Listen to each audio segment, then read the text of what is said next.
Green Day seems to want to get back to their punk rock roots, with everything from the music to their DIY-style recycled album cover. Does it work? Well, my review of Father of All is coming up next on Track by Track. Hey everybody, my name is Kyle and this is Track by Track, music reviews, news, and commentary. Thanks for tuning in today, and if this is your first time here, please take a second to click subscribe so that you won't miss future reviews and more. Green Day was kind of a tough sell for me when they first exploded onto the music scene with Dookie back in 1994. I was in my early 20s and managing a record store, and even though I was easily within 5 to 10 years of that band's core audience at the time, I definitely felt like I didn't want to be associated with that younger generation. Hey, I was a grown-up now. I had a job.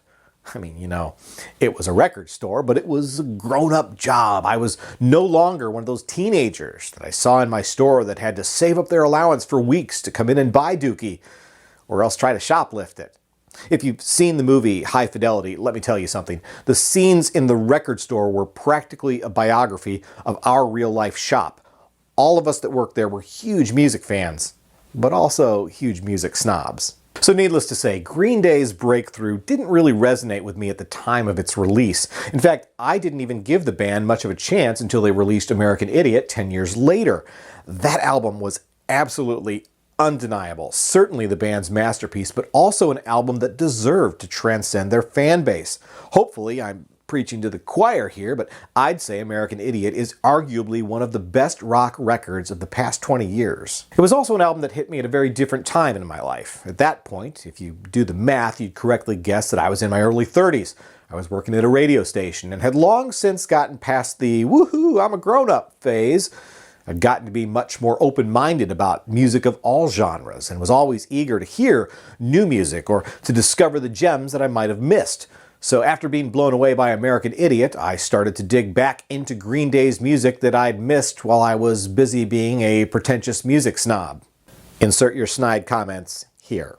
Now, the truth of the matter is, I won't say that I became a die-hard Green Day fan by any means, but I did come to have a much stronger appreciation and respect for their music. It's interesting to me to see how the band's music has evolved over the years, especially when I think about it in the context of age, because I'm only 1 year older than any of those guys.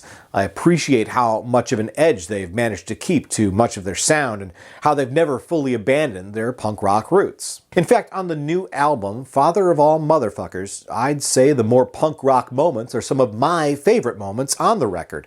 At less than 30 minutes long, Green Day have delivered 10 of their most brisk and energetic songs in years. I'm honestly shocked at how quickly this thing flies by. It's truly over before you know it. But don't get too far ahead of me here. Most of what I've just said is more of a statement of fact than a critical observation. Because the truth of the matter is, Father of All is really a bit of a mixed bag. Although the track list is front-loaded with the album's singles, I don't think any of those songs are especially good. Things kick off with a 1-2 punch of rockers that seem to ape the White Stripes vibe, from the guitar sound to Jack White's vocal style. Billy Joe's falsetto vocals on the title song are a weird choice, and then on Ready, Fire, Aim, the band sounds like they're trying to remake Fell in Love with a Girl, which by itself is a better song than anything on this album, if I'm being honest. Now, that being said, I do like the energy and propulsiveness of the track, which somewhat redeems it for being so derivative. It really isn't until track 3 that we finally hear something that sounds patently like Green Day.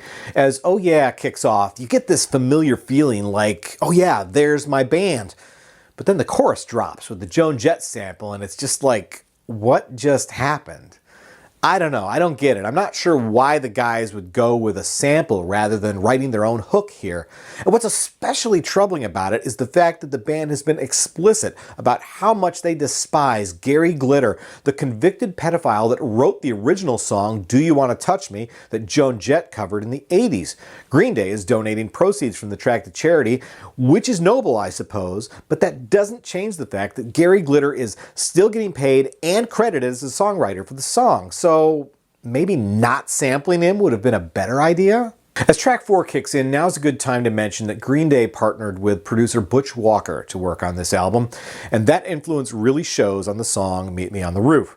In fact, you can hear Walker all over this album as it positively reeks of his heavy-handed approach to pop rock music. Now, I know that sounds pejorative, and well, I guess it is, but in all fairness, I really like Butch Walker's music. When it's Butch Walker's music. His solo albums are really good.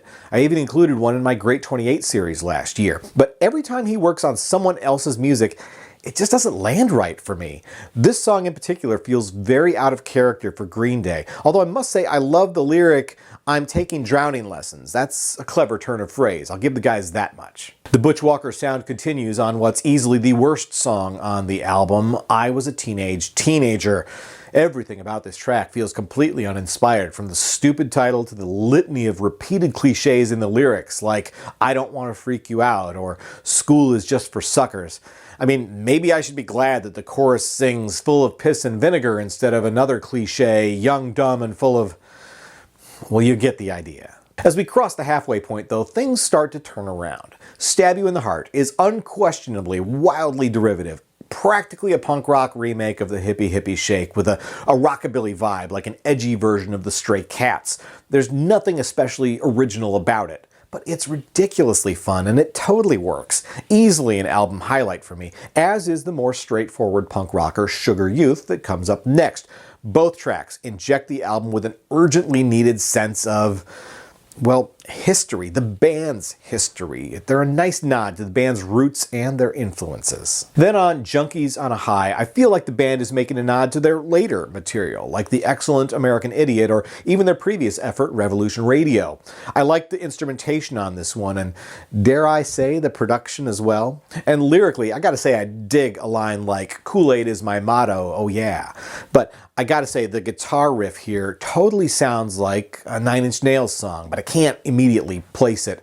On top of that, the lyric even says "my downward spiral," which may be a bit of a wink to see if you caught it. If you think you know what song it is, let me know in the comments. For the last two songs on the album, Green Day shifts into glam rock territory. Take the Money and Crawl has great energy and it's a solid jam, but I have to say I find some of the posturing in the lyrics to be over the top enough to be obnoxious.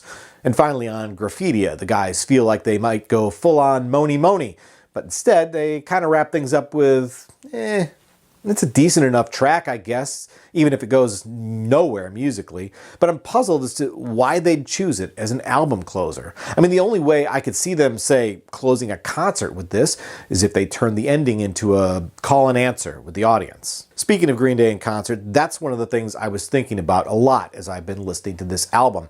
I've seen the guys live and they put on a truly incredible show. So when I'm hearing the new songs, I find myself thinking about how they might translate in concert, or if I'd even be excited to hear them that way.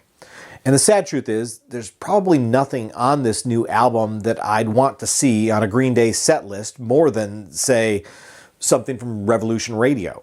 I mean, of course, I want to hear the older stuff from American Idiot and, yes, Dookie. But when it comes to the later day Green Day, I'm just not as enthusiastic about most of these tunes. I can only say I like about half of the album, and ironically, it's the half that isn't packed with singles. But I know a lot of people are excited to see Green Day later this summer on the Hella Mega Tour with Weezer and Fall Out Boy. No doubt you'll have an amazing time. But amazing time is not exactly how I describe this latest effort from a trio of punk/pop rock legends. In its best moments, it's a solid album. And even in its weaker spots, the flawed songs are so fleeting that they're fairly easy to forgive. But ultimately, I find myself landing somewhere in the middle here, which is why I'm giving Father of All Motherfuckers by Green Day an X rating of 5 out of 10. It's a mixed bag of music that's simultaneously easy to listen to and easy to forget. Alright, so now I'll share a quick unboxing of the new CD by Green Day. This is, of course, the front cover, and the spine, and the back cover.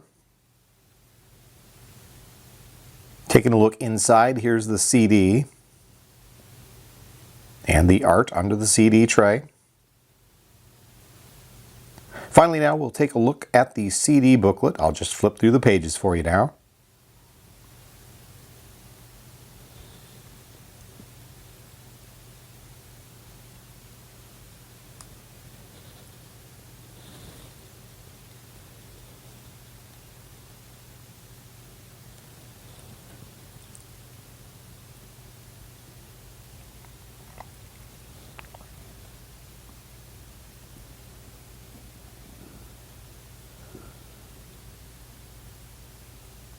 So there you go, the new album from Green Day. If you want to add this CD or the vinyl edition to your collection, be sure to look for Amazon ordering links in the description below.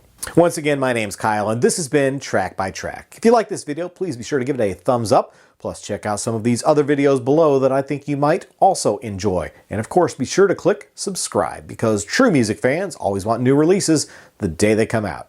Thanks for watching, and I'll see you next time.